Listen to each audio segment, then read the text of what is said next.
So having a teacher who's comfortable with questions, always asking the class after a specific lecture, does anyone in the class have any questions?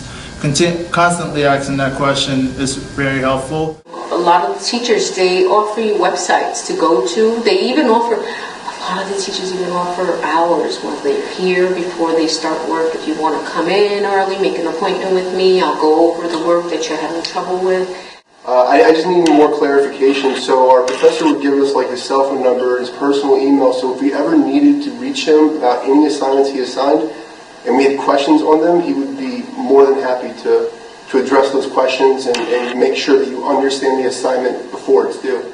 Having a clear and easy to read syllabus. I think syllabus is very important in a class. Having given that out to students in the beginning of class, something that's consistent as well. I've had teachers who had a syllabus, but it would change every week. PowerPoint methods, they use hands-on methods, especially like with microbiology, the labs, anatomy and physiology, the labs. We also had to use research methods where we go research to write essays and so forth, which really, helped us to learn the material that they were teaching. Advise us to form study groups. Study groups are very important because the way I learn and I'm not getting, someone else may have a different way and I can get in their way. It's great to hear someone else's voice in my head. Like in a class with 30 other students, and it's always very nerve-wracking to be in those predicaments because you're in a classroom with 30 other people that you don't know their names, you don't know anything about them. And what I like about these teachers that would, certain teachers that would particularly do this, they would have us stand up, give us our name, give us a little information about ourselves, just to break the ice, and he would remember everybody's name. By the end of the class, he was able to know every 36 students' name before the 75 minutes was over, and everyone else, vice versa, was also very familiar with everyone's name, a little bit about that person. I think repetition is really the way of learning.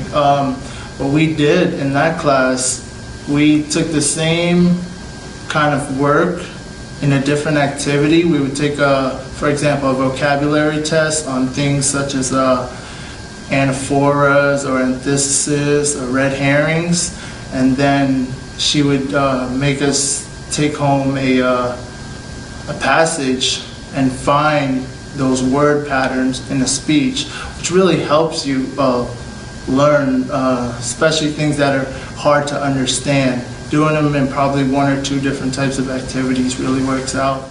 I did every chapter in this book, so let us know. So I broke down every lesson that I'm going to teach you the way you need to learn it. So you really shouldn't have any problems, and if you do, you can always ask me and I'll explain it.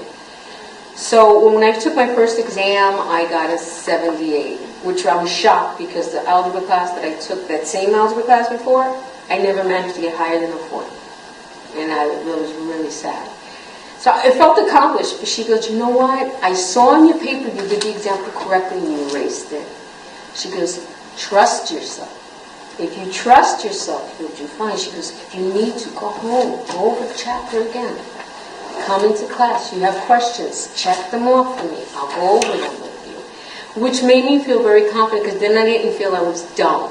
And that's a big thing. I think that's a big thing to know that I can learn. I had a history teacher, whenever I showed extreme interest into a specific subject or a specific area of time, he would recommend books to me. He would actually lend me some of his books from his personal library, which, falling in love with these books would take me just a day and a half to read a 600-page book. For example, we have D2L now.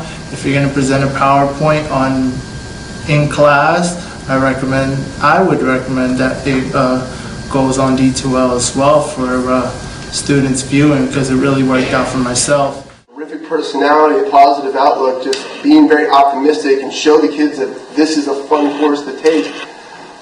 They're going to entice these kids to want to pursue these courses, to want to open their minds.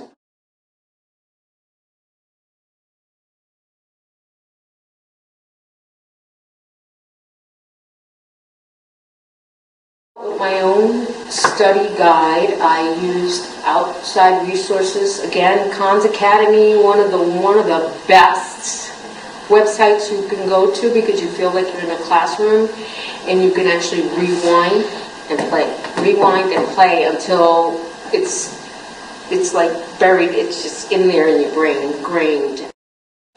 When I first started, because, I'm an older student, 35, I didn't want to seem stupid. So I would sit back and look around. It was much younger kids in most of my classes.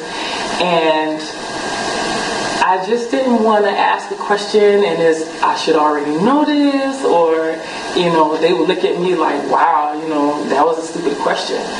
But I overcame that challenge because I had my professors there to tell me, listen, it's okay, no matter how old you are, no matter what background you come from, this is your education. You need to feel comfortable enough to go after what it is that you need. If you do not understand, then you need to, go ahead and ask questions. Anytime I needed help for English or math, we have great tutors over here in this library. I think on the second floor. They're great. I'd go in there. I believe you can make an appointment. They'll stay with you for 30 minutes. They're real helpful and very knowledgeable on what they're doing, as well as emailing the teachers, being in contact with them, because they're probably the ones who will tell you how to do it right. I utilize the Learning Resource Center a whole lot.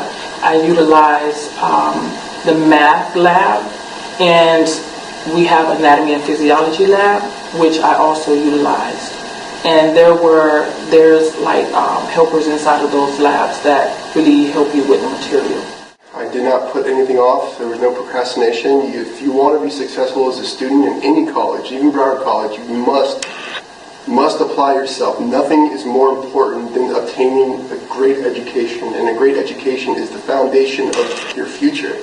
Without it, you're going to be working for a dead-end job, part-time, making hourly pay. So you just have to apply the hard work, and it's worth it.